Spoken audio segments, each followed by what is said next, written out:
une terre, deux peuples, trois religions. Si la presse prend largement compte des événements dramatiques qui se produisent au quotidien dans les territoires palestiniens sous occupation et en Israël, elle renvoie souvent dos à dos et met en balance deux violences. Sur place, cependant, d'autres réalités s'imposent. Ici, les populations coexistent. Leurs liens, notamment économiques, sont nombreux. Jérusalem, ville mythique, à la fois juive, arabe, chrétienne et arménienne.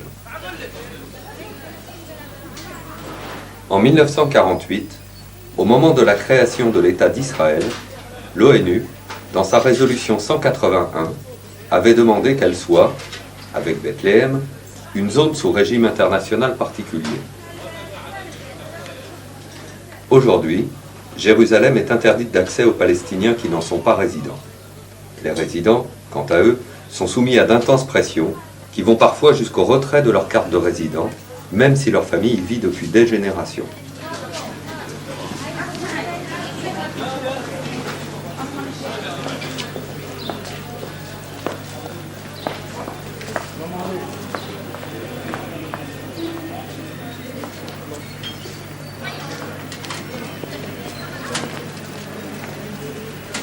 Si Jérusalem-Est, la ville ancienne, a une population mixte, Jérusalem-Ouest, moderne, est essentiellement juive. Depuis la reprise des attentats aveugles, en octobre 2000, la population a déserté les lieux publics. Les Israéliens sortent peu dans les bars, évitent les discothèques, les restaurants, la vie économique et sociale est touchée. Les mesures de sécurité draconiennes, renforcées au maximum, ne parviennent pas à garantir une sécurité réelle. C'était pourtant l'un des axes majeurs de la création de l'État d'Israël. En effet, ses fondateurs, compte tenu des persécutions dont les Juifs furent victimes, voulaient garantir à leur peuple une sécurité définitive. En observant une rue, on s'aperçoit vite qu'Arabes israéliens, Juifs israéliens et Palestiniens se confondent, ce qui rend la traque aux kamikazes permanente, à tel point qu'en plus des militaires de Tsahal, des miliciens armés sont omniprésents.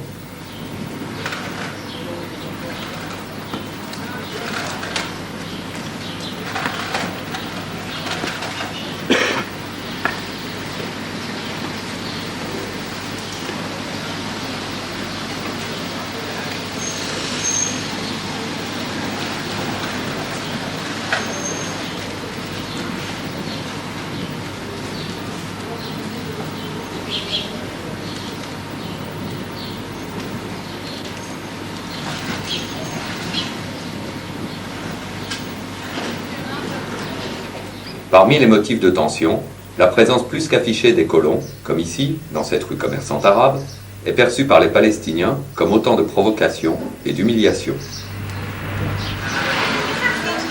Présent fin mars 2002, avec une délégation de pacifistes français, 48 heures seulement avant la réoccupation des villes palestiniennes par l'armée israélienne, nous nous sommes interrogés sur les causes de cet engrenage de la violence. Many people today don't believe that the Palestinian population accepts the presence of Jews on the land.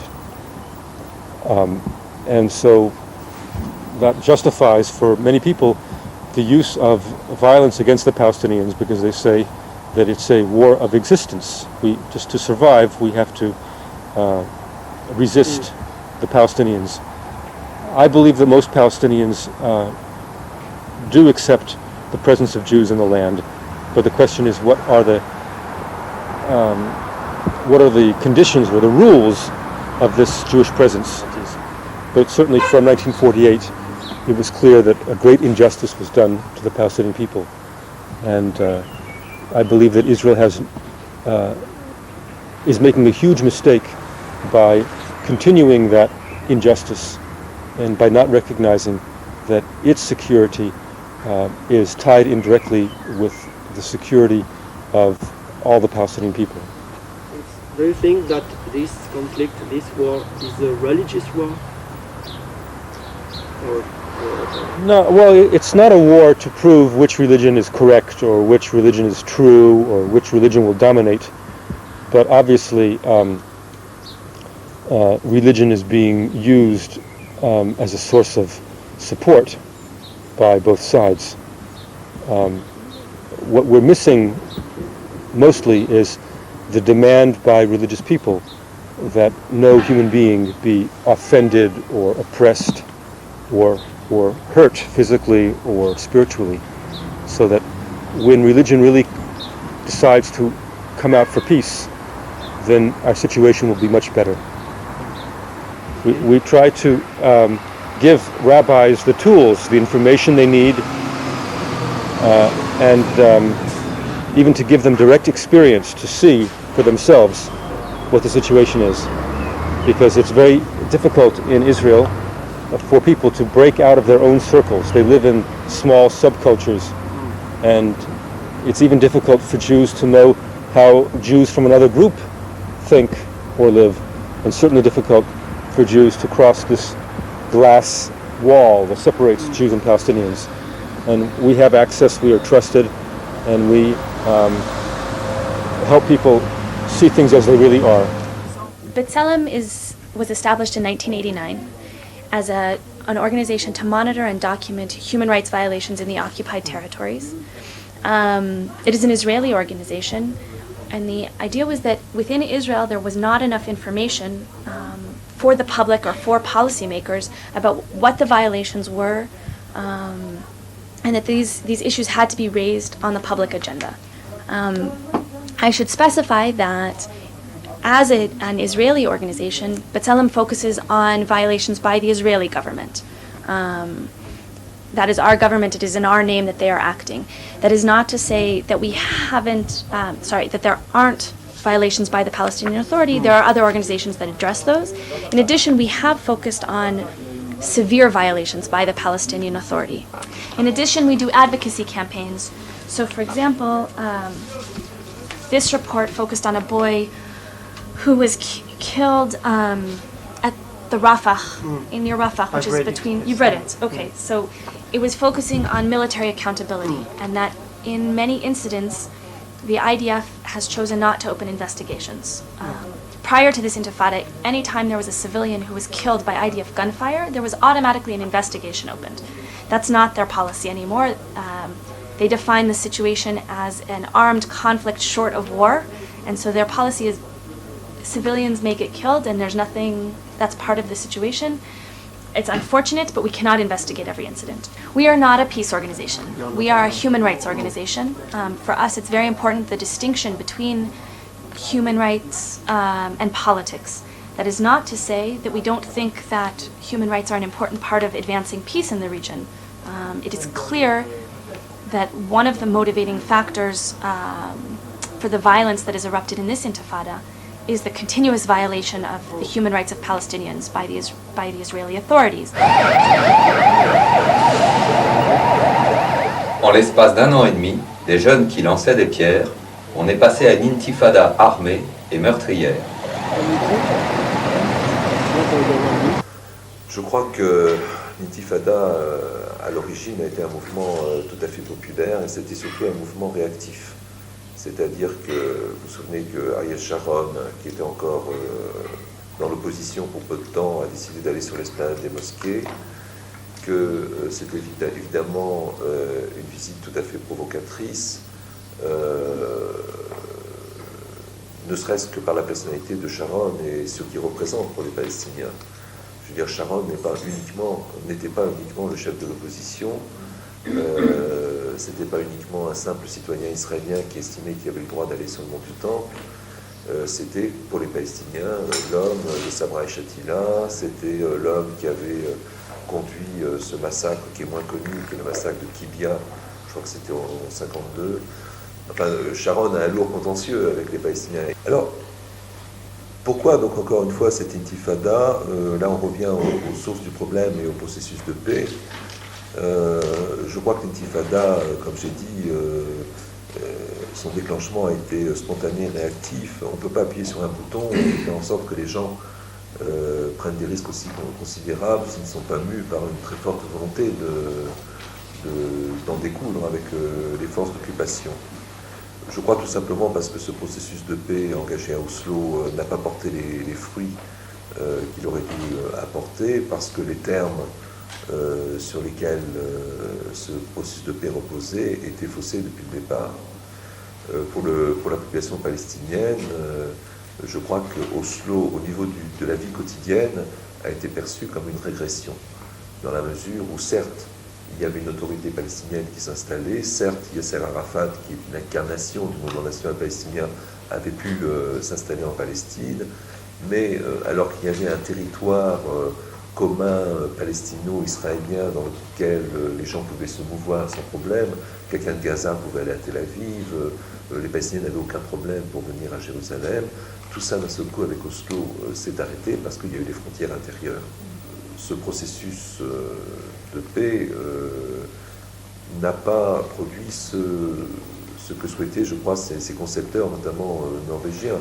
C'est-à-dire l'idée, c'était de créer des mesures de confiance progressivement sur le terrain qui se matérialiseraient, par exemple, par des libérations de prisonniers, par la restitution progressive des territoires. Or, ce processus n'a pas fonctionné parce que, principalement, Israël n'a pas respecté l'accord et les rétrocessions de territoire, notamment, ont été étendues à telle enseigne que jusqu'au déclenchement de l'intifada, et les choses ne sont pas arrangées depuis, l'autorité palestinienne ne contrôlait en propre que 18% de la Cisjordanie, c'est-à-dire ce qu'on appelle la zone A, entre 60 et 70% de Gaza. Et en Cisjordanie, si on ajoute la zone mixte israélo-palestinienne, où les Israéliens peuvent intervenir au nom de la sécurité, ça ne fait que 42% de la Cisjordanie. Et tout ça au bout de 7 ans.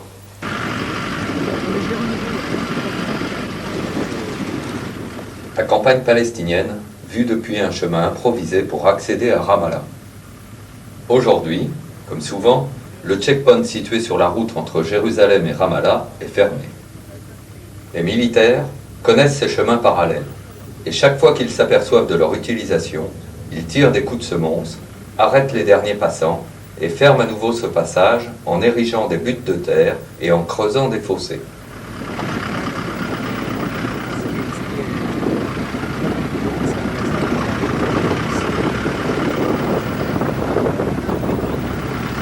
Sur cette carte, l'État d'Israël et les territoires palestiniens, séparés par la ligne verte, non usuelle, donnée à la frontière d'avant 1967.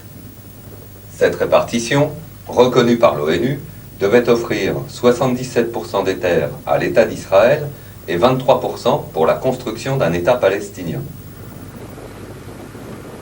Les accords d'Oslo, signés en 1993, ont suscité de formidables espoirs. Ils devaient favoriser une dynamique aboutissant en 5 ans à la création d'un État palestinien dans le respect et la sécurité mutuelle des deux peuples et faire cesser la politique de colonisation. Mais rien de tout cela n'a été mis en œuvre. L'autorité palestinienne n'a qu'une souveraineté limitée. Le contrôle aux frontières des biens et des personnes, la monnaie nationale, la sécurité militaire, le contrôle des colonies situées à l'intérieur de ces territoires lui échappent et reviennent à Israël. Sa souveraineté repose sur l'exercice de l'autorité civile, de l'éducation, de la santé, des affaires sociales, de la fiscalité et du tourisme, sur une partie seulement de son territoire. Israël continue ainsi à être la puissance occupante au terme de la Convention de La Haye, et devrait donc, selon les conventions internationales, promouvoir tout processus de développement économique et social à l'intérieur des territoires occupés. L'État israélien est également soumis à la 4e Convention de Genève relative à la protection des personnes civiles. Mais là aussi, les violations sont nombreuses et la sécurité des civils palestiniens n'est pas assurée.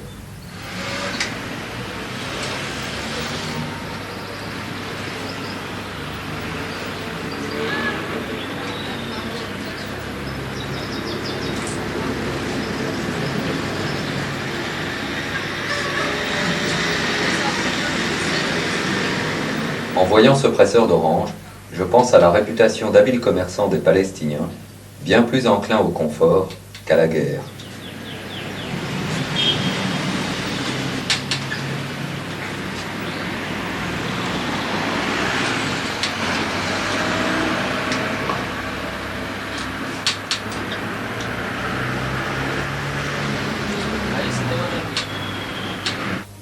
ولكن للأسف حتى هذه لم تطبق، إنما ازداد الحصار أكثر وأكثر، والقصف والتدمير والقتل لشعبنا ومنشآتنا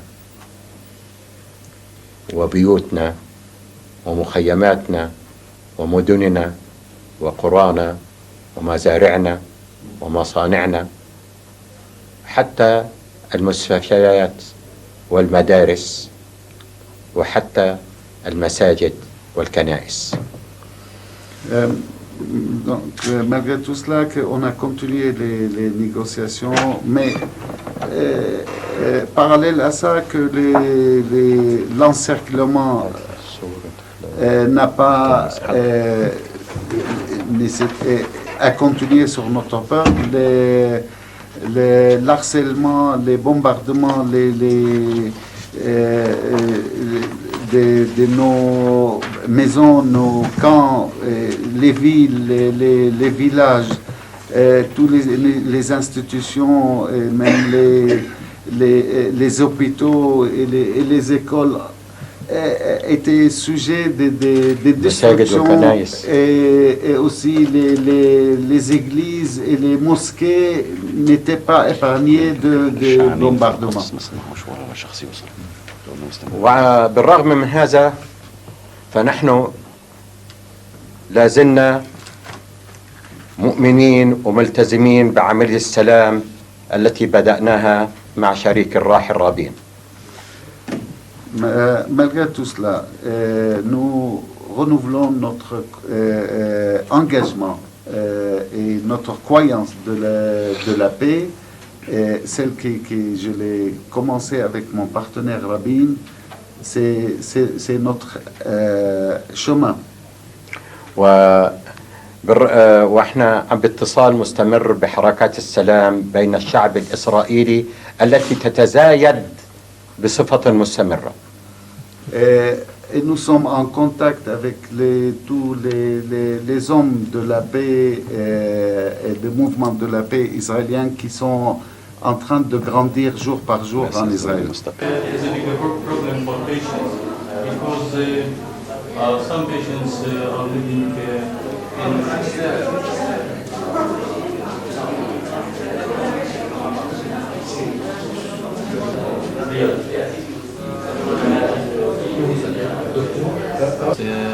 the average number of patients I see every day is about 100 patients. 100 It is very difficult. People come here to Yes, they come here for antenatal care, for immunization, children for immunization, and it's a general clinic for treatment also. Okay. So it's preventive and curative.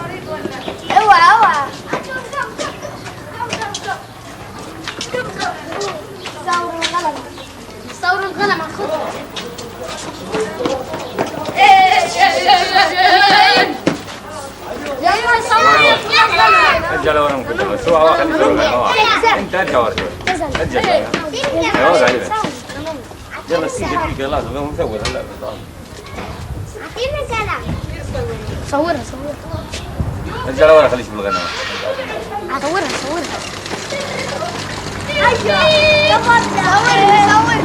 صور فيه صور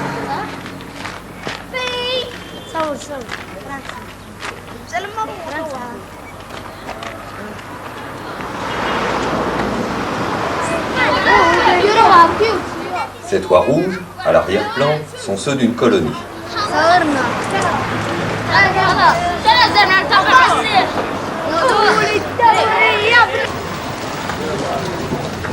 Nous nous rendons dans une maison de jeunes détruite par l'armée israélienne.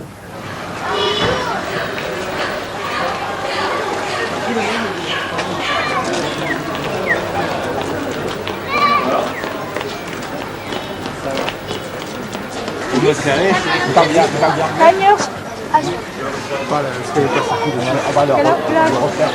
tu commences le village? Tu parles arabe, toi? Ouais, je suis là.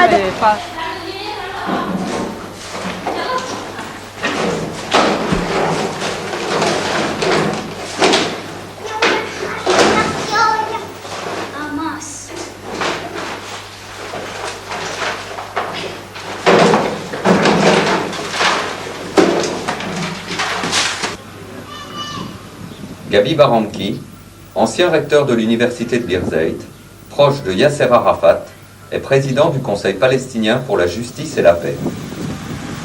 For the peace, what are your action activities? Our main actions are really explaining and trying to make advocacy with our friends outside and with this camp in Israel to get support for the peace, for reaching peace agreement on the basis of the international legitimacy, on the basis of the minimum that we just outlined, that 2 states, a Palestinian and an Israeli state next to one another, within the borders of June 4th, 1967, with Jerusalem as the capital for the Palestinian state and Jerusalem as the capital for the Israeli state, both with some arrangement and with the evacuation of the settlements and with the what I call a just solution for the refugee problem. That's it. I think that the extremists on both sides do not want peace, obviously. And stopping the negotiations, what Israel is doing now, is really giving in to what these extremists want. I have not seen any place where, if the majority want peace, that the minority would dictate the terms. Not acceptable. And we are saying that even if these groups want to sabotage the peace process, we should not give in. On the contrary, this is the time for the majority of both people. This is the time for the majority of both people, if there is a majority still in Israel. I know there's a majority in Palestine for peace, but I'm not sure yet that there is a majority in Israel for peace now. There used to be before. Well, the Americans have changed their position a little bit, but not enough. So far, I think the Americans have been totally on the side of Israel. They have not acted as an honest broker in the middle, neutral, have not been neutral. Even now, I think what they are trying to do is to support, to get help in the Arab world in order to hit Iraq. And therefore, I think it's only a strategic sort of step to come and see that there is no violence here, that there is quiet, so that they will be able to move on Iraq without the sort of any uprising here. I think that's the position as I see it. I think the Americans have not so far taken the decision to implement the international legitimacy. On the contrary, they have all the time been supporting Israel in violating all international agreements. from the United Nations. They have vetoed all possible agreements that will implement the United Nations Security Council resolutions, simply because Israel refuses them, and therefore it has stopped. So I believe that we have a big problem, especially that the United States now is the major, the only superpower in the world, and so they can do what they want. Dans la journée, les checkpoints sont en principe ouverts, lieu de passage obligé pour aller travailler en Israël ou pour se rendre dans une autre ville palestinienne. Dès la nuit tombée, leur franchissement est interdit. De retour de notre entretien avec Yasser Arafat, grâce à sa protection consulaire, nous devrions passer. Lorsque des coups de feu tirés en l'air nous rappellent le danger.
As a Meretz deputy, why are you here to manifest? First of all, because we would like to call Prime Minister Sharon and Yasser Arafat to come as soon as possible to the ceasefire between the two sides, but also to tell our government that there will be any hope for peace and real settlement of the conflict without dismantle the settlements in the occupied territories and to separate between the two peoples on between two states. So without two-state solution all along the Green Line borders, there will be no solution. And here we need, I think, the intervention of the international community to settle and to pressure the two sides for coming to the solution of two states. I'm not sure that it's possible for the two leadership of the Israelis and the Palestinians now to settle the conflict by the creation of two states and separation all along the Green Line borders of the 4th of June, and to split Jerusalem for the two capitals, for the two peoples. That can be achieved now just by the pressure of the international intervention. Je m'appelle Daniel Grel-Samer et je vis à Jérusalem. Oui. Ouais. Je suis pédiatre et je fais partie du mouvement, des mouvements de la paix, puisqu'il n'y en a pas seulement un, mais il y a plusieurs mouvements qui militent pour la paix dans le conflit israélo-palestinien. Pour ma part, je suis au point de vue médical dans l'Organisation des médecins pour les droits de l'homme. qui s'occupe de soigner également les Israéliens qui n'ont pas de couverture médicale, notamment les ouvriers immigrés, et également dans les villages palestiniens où il n'y a pas non plus de couverture médicale puisque l'autorité palestinienne est très faible et il y a quelques hôpitaux dans les principales villes de Cisjordanie, mais en gros ils n'ont pas d'infrastructure médicale. La paix maintenant a été établie en 1978 par une lettre d'officiers de réserve israéliens qui ont dit à M. Begin, qui était alors Premier ministre, allez en Égypte, négocier avec Sadat et revenez avec la paix. Autrement, nous, on aurait du mal à faire notre service de réserviste dans l'armée israélienne. Nous sommes prêts à défendre l'État d'Israël, nous ne sommes pas prêts à conquérir pour l'État d'Israël. Nous, on dit la même chose maintenant, paix maintenant, a été établi en 1978 et continue à être très actif jusqu'à maintenant. On dit la même chose au gouvernement israélien d'aujourd'hui. Nous ne sommes pas prêts à faire la guerre des colonies, nous sommes prêts à faire la paix avec les Palestiniens basée sur 3 principes. Le premier principe, c'est les frontières, le retrait des forces israéliennes aux frontières de 67 et reprendre les frontières de 67 d'avant la guerre de 67 comme les frontières entre l'État d'Israël et la Palestine. Donc le retrait aux frontières de 67 et le retrait des colonies de la Cisjordanie. Maintenant, deuxième principe, c'est 2 capitales dans Jérusalem, en divisant Jérusalem en quartier juif et quartier arabe, mais gardant l'unité ou établissant une ville commune israélo-palestinienne, et comme j'ai dit, ayant 2 capitales au sein de la même ville. Troisième principe, retour des réfugiés palestiniens en Palestine, dans l'État de Palestine, donc dans l'État de Palestine qui va être établi d'après ces accords entre Israël et les Palestiniens. Donc le non-retour des réfugiés palestiniens en Israël, sauf peut-être symboliquement quelques dizaines de milliers. Mais en principe, le non-retour des réfugiés palestiniens à l'État d'Israël, le retour des réfugiés palestiniens, ou le droit de retour des réfugiés palestiniens dans l'État de la Palestine. Sur ces 3 points-là, il y a un accord entre ce que nous appelons le camp de la paix israélien et le camp de la paix palestinien. Nous sommes d'accord sur ces 3 principes et nous faisons beaucoup d'activités communes aux 2 camps.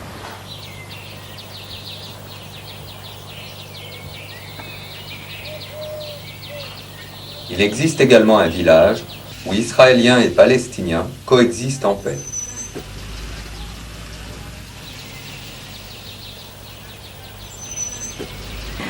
Well, our school is a bilingual, binational school. Most schools in Israel, or all schools in Israel, are divided between Jewish schools and Arab schools. And in our school, the children study together in 2 languages. Also what they study is they study the 2 cultures and the 3 religions. So they celebrate the holidays, the different holidays of the 3 religions, and they learn how to get to know each other and become friends in spite of the differences. And this is something very unique in this country. Our school is maybe the largest school that is working like that, and also an experimental school that is developing programs in order for the future for other schools to learn from it.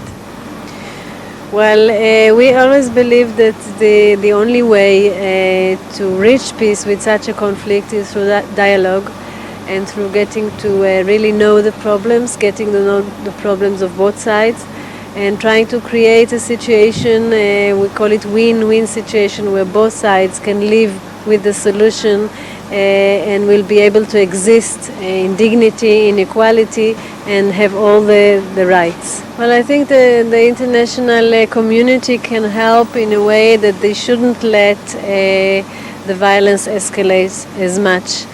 Well, lately I personally signed a petition for international interference or international forces coming and just keeping the peace until we find a solution, because apparently we cannot do it ourselves. And I think this is mainly what is important from the international community, to see both sides and to just try to avoid violence as much as possible.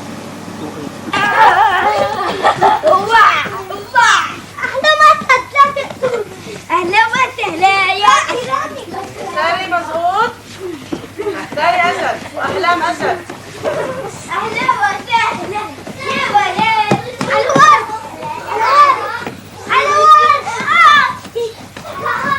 يلا يا ولد لا ساري هو مظبوط ماتي زحفي حالي لحمودي هو بطل اللعبة زحفي حالي يلا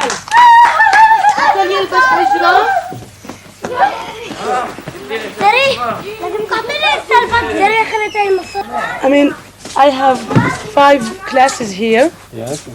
لحظة شوي أحلام. And I have 3 classes of them. It's mixed Jewish and Arab together. I mean, Israeli and Palestinian. And the other classes, 2 other classes, they're only Arab.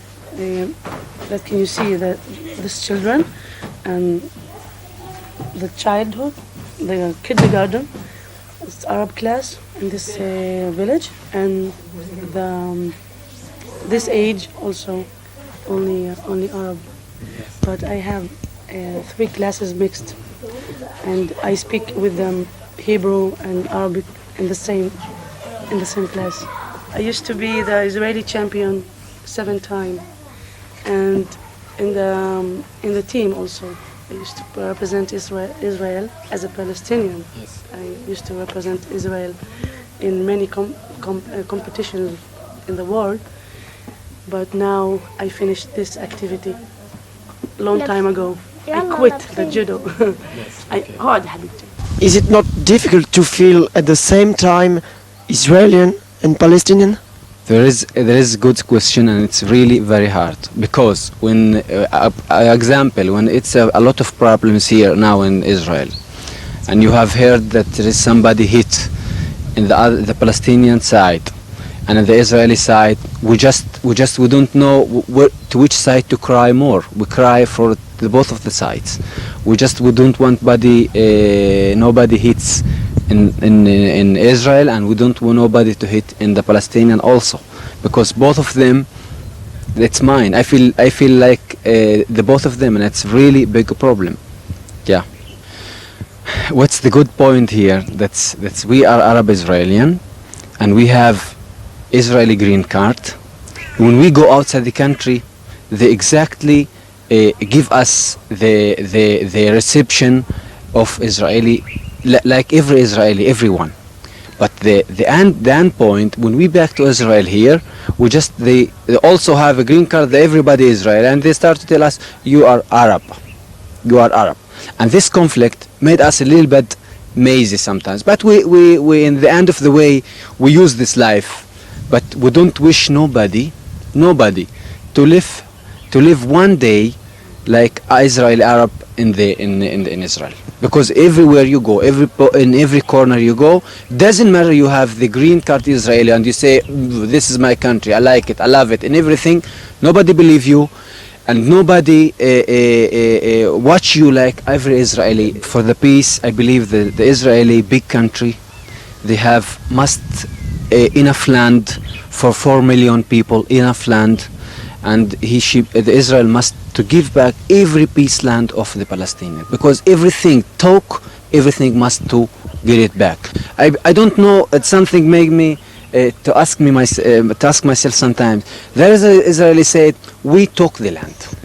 All the time they say, we took the land. So okay, you took the land, it's the time that somebody came here and came now and asked him land back. Why you don't give it? Why you don't give it?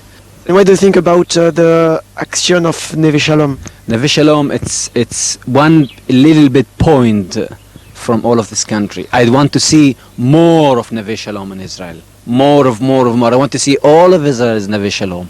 All of Israel and Palestine Neve Shalom. I don't want to see Tel Aviv for Jewish and al-Fahim for Arabs. I want to see big building, Israeli, Jewish, Muslim, Jewish, Christian, doesn't matter. That's what my dreams already. Is Israel losing its soul in this conflict? Well, you know, or is there a danger to lose?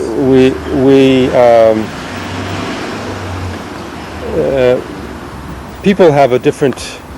Everyone has their own journey in terms of spirituality and finding their soul, and some people will actually realize that the occupation and the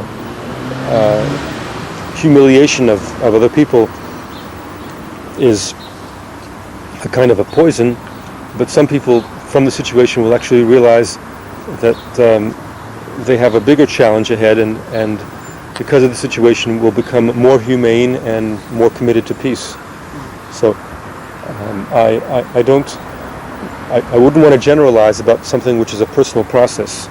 In other words, finding one's soul, every person does it at their own speed, and our job, of course, is to give people more information and more chances to change the way in which they behave.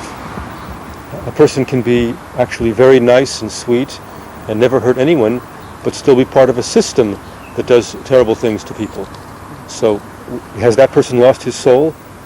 I wouldn't say he's lost his soul, but he hasn't really found his soul, because the soul is in this case not just the inner feelings of a person, but it's that person's ability to be sensitive and aware, and we want to arouse that awareness.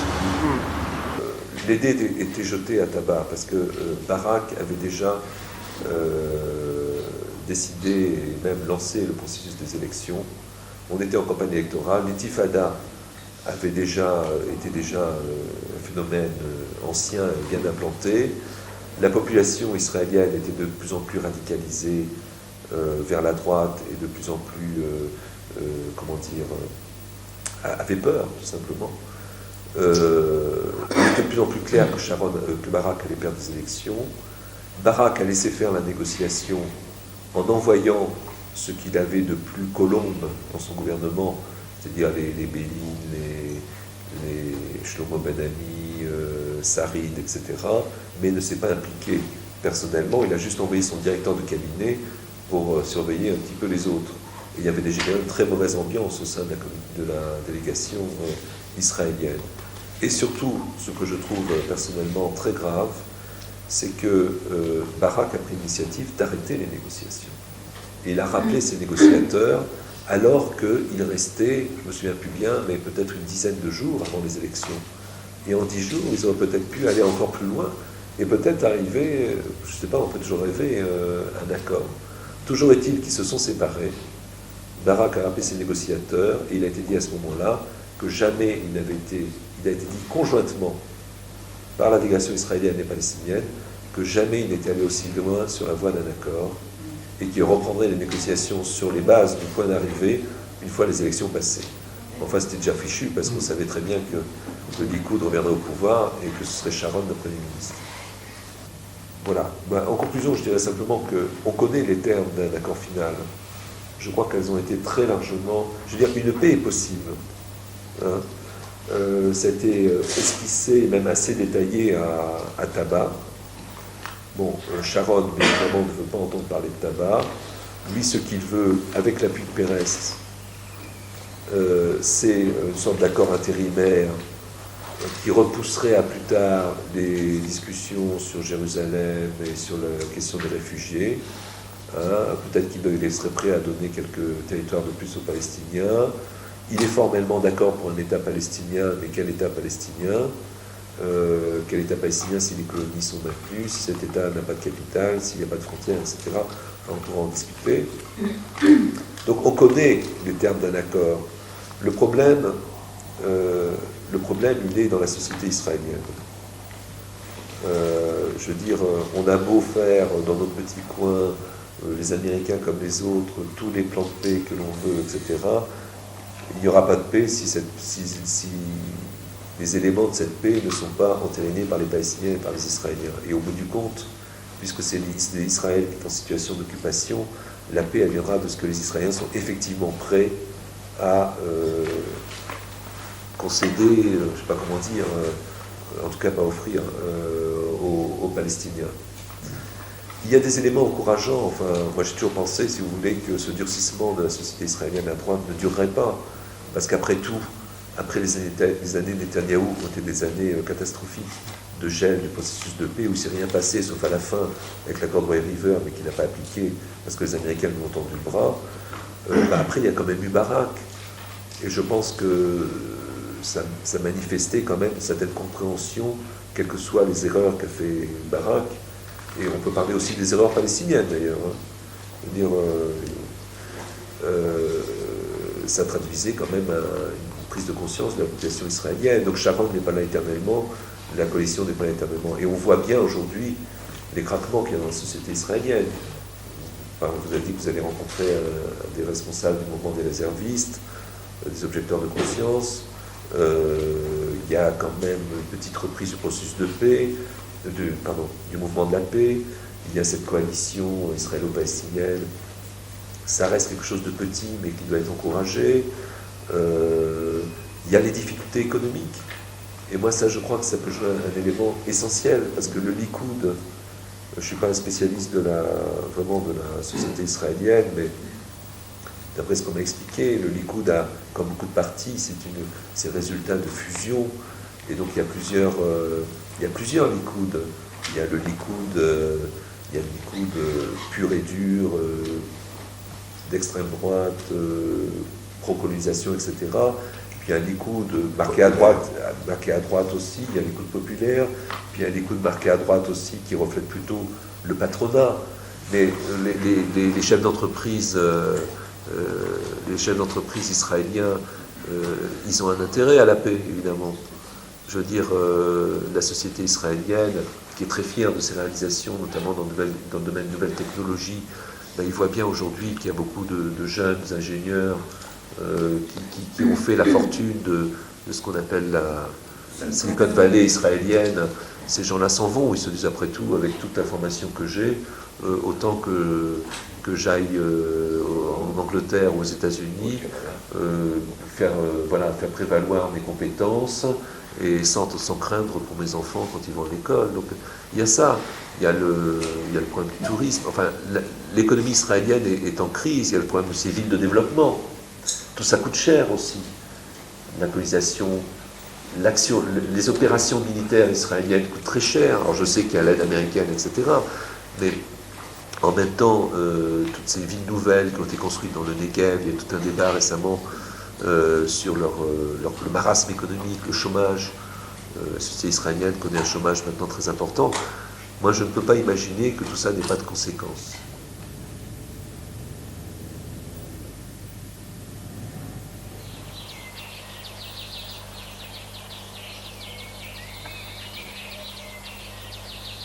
Sans aucun doute, une paix juste reste possible. Mais les voix qui s'élèvent pour le dire se perdent dans le fracas des armes.